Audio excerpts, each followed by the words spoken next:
নমস্কাৰ ছাত্ৰ ছাত্ৰীসকল, আশা কৰোঁ তোমালোক কুশলে আছা। মই আজি তোমালোকক চতুৰ্থ শ্ৰেণীৰ সংখ্যাৰ স্থানীয় মানৰ ধাৰণা দিবলৈ লৈছোঁ। সংখ্যাত থকা অংকবিলাকৰ স্থানবিলাকৰ মান নিৰ্ণয় কৰিবলৈ লৈছোঁ। তোমালোকে মনোযোগেৰে ভিডিঅ'টো চাবা।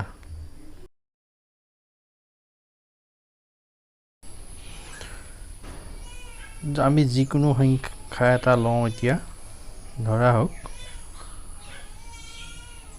1 4 3 2 9 6 5 আৰু 7। এতিয়া এইটো এটা বৰ ডাঙৰ সংখ্যা। এতিয়া আমি এই সংখ্যাটোত কেইবাটাও অংক আছে, 1 4 3 2 9 6 5 আৰু 7। এই অংককেইটাৰ নিৰ্দিষ্ট একোটা স্থান আছে, হয়নে? এতিয়া কোনটো অংকৰ স্থান কি হ'ব সেয়া আমি চাওঁ আহাচোন। তাৰ কাৰণে আমি এনেদৰে ওপৰত চোৱা, একক, দশক, শতক, হাজাৰ, অযুত, লাখ, নিযুত আৰু কোটি, এনেদৰে আমি তালিকাখন বনাই ল'ম। এতিয়া এই তালিকাত আমি এফালৰ পৰা অংকবোৰ দি যাম। এককৰ ঘৰত 7, দশকৰ ঘৰত 5, শতকৰ ঘৰত 6, হাজাৰৰ ঘৰত 9, অযুতৰ ঘৰত 2, লাখৰ ঘৰত 3, নিযুতৰ ঘৰত 4 আৰু কোটিৰ ঘৰত 1। এতিয়া তোমালোকে মন কৰিবা, আমি সংখ্যাটোৰ অংকবোৰ বহাওঁতে আমি প্ৰথমতে এককৰ ঘৰৰ ফালৰ পৰা আৰম্ভ কৰিছোঁ, হয়নে? সংখ্যাটোৰ সোঁ হাতৰ, তোমাৰ নিজৰ সোঁ হাতৰ একেবাৰে প্ৰথম অংকটো এককৰ ঘৰত বহিছে, তাৰ 7, তাৰপিছত দশকৰ ঘৰত, এনেদৰে একাদিক্ৰমে আমি বহাই গৈছোঁ। ঠিক তেনেদৰে যিকোনো এটা সংখ্যাৰ অংকবিলাক আমি এনেদৰে এই একক দশকৰ তালিকাখন ওপৰত লিখি লৈ তাত এফালৰ পৰা সোঁ হাতৰ ফালৰ পৰা অংকবোৰ লিখি যাব পাৰোঁ আৰু ইয়াৰ দ্বাৰাই ইহঁতৰ অংকবিলাকৰ স্থানটো কি হ'ব আমি নিৰ্ণয় কৰিব পাৰিম। এতিয়া এই ডাঙৰ সংখ্যাটো আমি পঢ়িবৰ কাৰণে আমি এনেদৰে পঢ়িব পাৰোঁ, 1,43,29,657। এইখিনিতে তোমালোকে এটা কথা মন কৰিবা,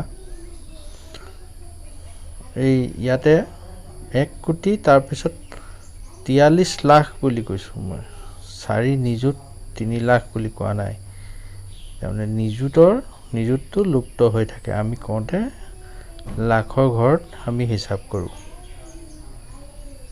ঠিক তেনেদৰে অযুতৰ ঘৰতো লুপ্ত হৈ থাকে, এইটো আমি তাৰ পিছত হাজাৰৰ ঘৰত আমি হিচাপ কৰোঁ।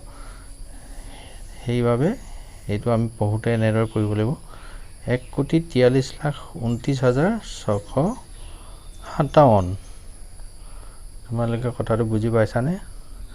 ঠিক উদাহৰণ হিচাপে আৰু এটা অংক মই ইয়াতে দেখুৱাই দিছোঁ, চোৱাচোন তোমালোকে।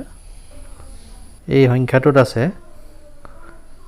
4, 2, 5, 1, 3 আৰু 6। এই অংককেইটাৰ এই সংখ্যাটো গঠিত হৈছে। এতিয়া এই সংখ্যাটোৰ অংককেইটাৰ স্থানীয় মানবোৰ আমি কেনেদৰে নিৰূপণ কৰিম তোমালোকে চোৱা। এতিয়া প্ৰথমতে আমি সোঁ হাতৰ ফালৰ পৰা প্ৰথম অংকটো আছে 6, গতিকে সেই 6 অংকটো আমি ক'ত বহাব লাগিব? এককৰ ঘৰত বহাব লাগিব, এনেদৰে। তাৰপিছত দশকৰ ঘৰত বহিব 6তকৈ আগৰ সংখ্যাটো 3, তেনেকৈ শতকৰ ঘৰত 1 বহিব, হাজাৰৰ ঘৰত 5 বহিব, অযুতৰ ঘৰত 2 বহিব আৰু লাখৰ ঘৰত 4 বহিব। ইয়াতকৈ আগলৈ যিহেতু কোনো অংক নাই, গতিকে নিযুতৰ ঘৰ আৰু কোটি ঘৰটো খালীয়ে থাকিব।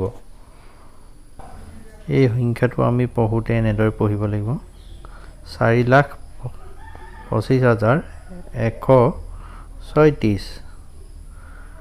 এতিয়া তোমালোকে নিশ্চয় সংখ্যাত থকা অংকৰ স্থানীয় মানবিলাক কেনেদৰে নিৰূপণ কৰিব লাগে তাক বুজি পাইছা নিশ্চয়। আৰু কেইটামান অনুশীলনীৰ প্ৰশ্ন মই দি দিছোঁ, তোমালোকে এইকেইটা সংখ্যাৰ স্থানীয় মান নিৰূপণ কৰি নিজৰ বহীত লিখি ৰাখিবা। ধন্যবাদ।